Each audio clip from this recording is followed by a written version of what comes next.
everyone, welcome to my channel, Clay Rammage, back again with another Goodwill bins haul today. Hope you liked the little shop along. Yeah, it wasn't that good of a day as far as finding some great vintage stuff, but we did find some great old books. So we'll be going through those. Yeah, you know, there's times that the bins are great, there's times that they're not so great, and there's mediocre days, and today was one of those not so great days, although there's definitely money that we're going to be making off of what we found. We spent a total of $13 today, so that's not very much. $8.33 was on books. So that gives you some idea. I only spent $3.86 on non-book items. So let's just get right into it. I found this Garfield box, which is in terrible condition. It's totally falling apart. But inside of it is this Garfield trophy kind of thing. And it's, some people rub me the wrong way. That's a good one, isn't it? Made in Hong Kong by Aviva. Plastic trophy style. And this says on the back 1976. So that's a fun vintage item. I was excited to find that in the bins, in the box, although the box is in terrible condition, but this little insert is still in great condition. It holds it in the box. So I'll probably, I don't know, it's a great pink elephant item. There's only 2 of them listed on eBay right now. One sold for $12 free shipping. The other 2 are listed for $15. I think that's why that'll go down to the pink elephant. Found this Tupperware measuring bowl. It's in excellent condition. It's like it's hardly was ever used. So that'll be nice. Again, these we sell down at the pink elephant. I have sold them on eBay, although my eBay sales for that stuff is just like stopped.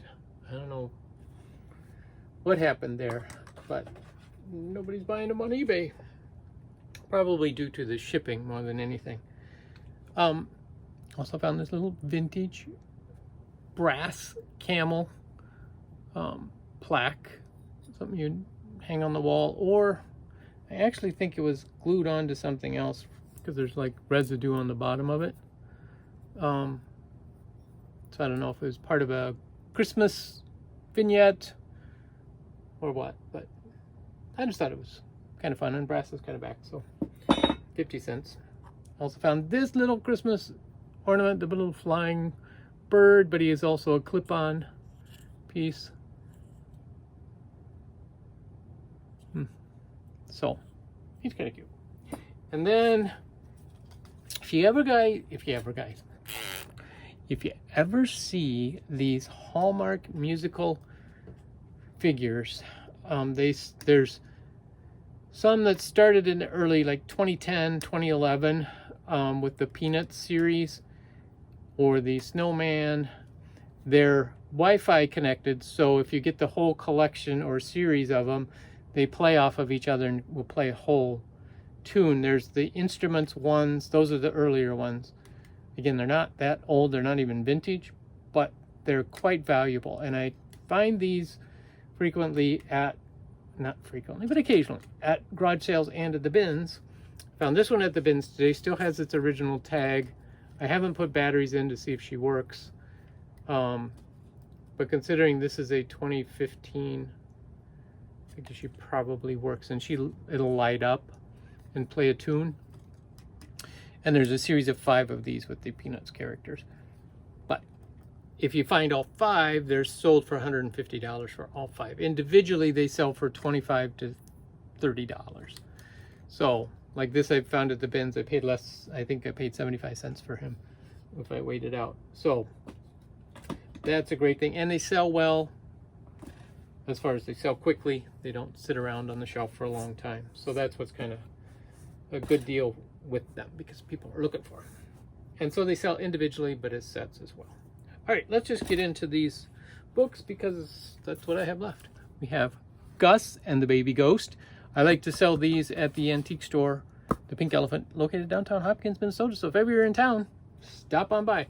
Oh, I'm interrupting this video because I realized once I got it completed, I forgot to show you an exciting find. When I was coming back from the bins, I had to go to the bank. So I stopped at the bank, and next to the bank, basically, is a shopping center, and in there is a thrift store that I found some incredible things at.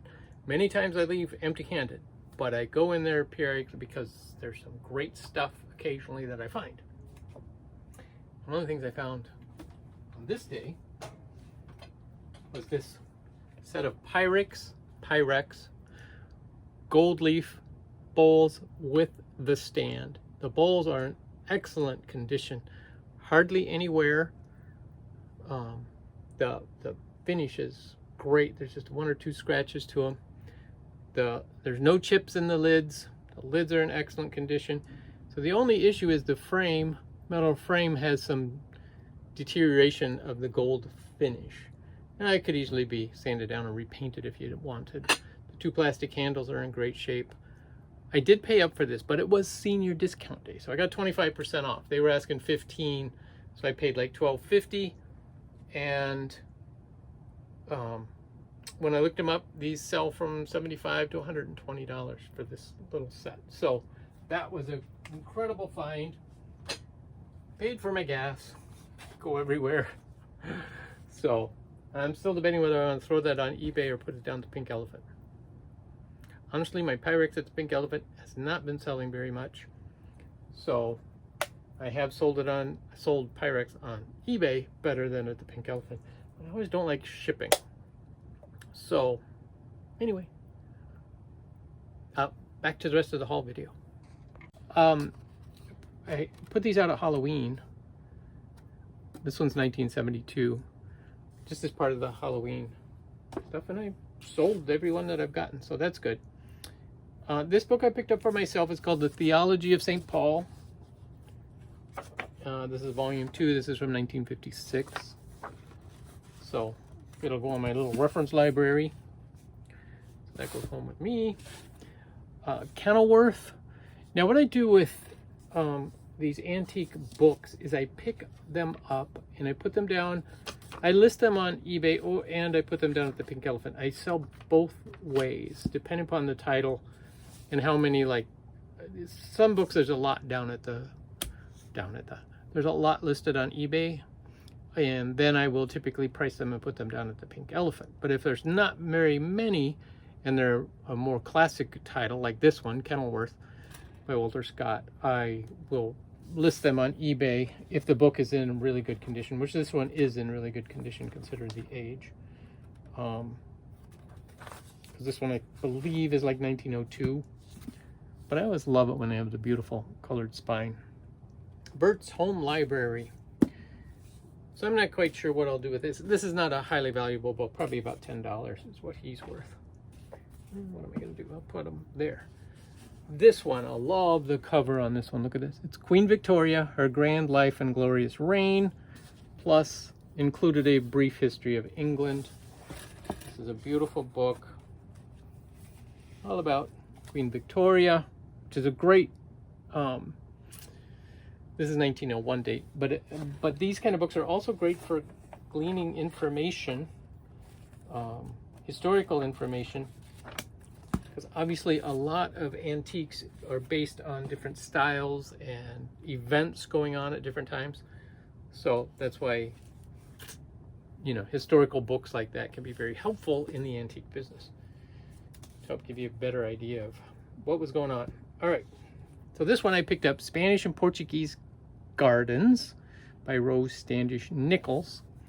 This particular book is the most valuable book that I got, and I didn't buy it because of its value. I bought it because I have Portuguese heritage, so anything with Portugal I tend to am attracted to. So this was a first edition published 1924, and it basically goes through all the different gardens in Spain and Portugal. These obviously are high-end gardens. Let me just show you a few pictures like that one, terrace and pool.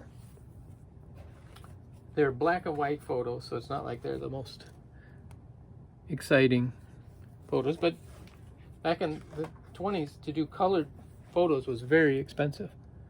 So to make the book more affordable, they kept it in black, so they didn't have to do additional colors in the printing process. So yeah. So again, I bought this for me, but it is there was one sold for $125. There you go. Apparently it's a fairly rare book. All right, then I got a couple other reference books. Again, like I say, most of these are for myself, but this one is the Collector's Manual. It was published 1935 and talks about tables and sideboards, English pottery and porcelain, chairs and sofas, antique glassware, chests, cupboards, brass and copper, bedsteads, lusterware, timepieces, desks, blah, blah, blah. So, again, a nice historical reference book, because this is an older book talking about even older things. So, lusterware. And this one was a library book, and so is this one. This is Old Glass, European and American. So this talks about, that's right, old glass. And when they say old, they mean old, like 1700s, and all the different names, different styles, different countries. This one was published originally copyrighted in 1924, but then revised and a new edition put out in 1938, which is what this edition is. Again, neither one of those, they're probably $10 reference books. So, writings of Bret Harte, no idea. I just picked it up because I liked the cover. It's about a $10 book. All right, this one is another, I picked it up because it was unusual. It's George Segal Pastels. George Segal is an artist. And interesting thing about this book is it has little snippets. They're not just printed, they're printed and then attached inside the book. So this would have been a very expensive book to start with because they have to manually insert these pages. And yeah, there's some that aren't. It's art. But this book too is, $25, $30 book. It does have a few condition issues like some wrinkles and a big, dark spot on the back because that's where the prints are. So it creates the bulk. But yeah, that was good. Rudyard Kipling. I got a couple Rudyard Kipling books. This one is Kim. $5 to $7 for that one. The Exile by Pearl S. Buck. $5 book. And again, because they're well-known authors, well-known titles, that's why I pick them up. The Light That Failed by Rudyard Kipling. $10 book. Great American Pop Art Store. Multiples of the 60s. So this just talks about the pop art from the 1960s. Different things they were doing at the time. $7 book. And the last one is Poems of Wordsworth, Volume 1. Again, I love these old covers.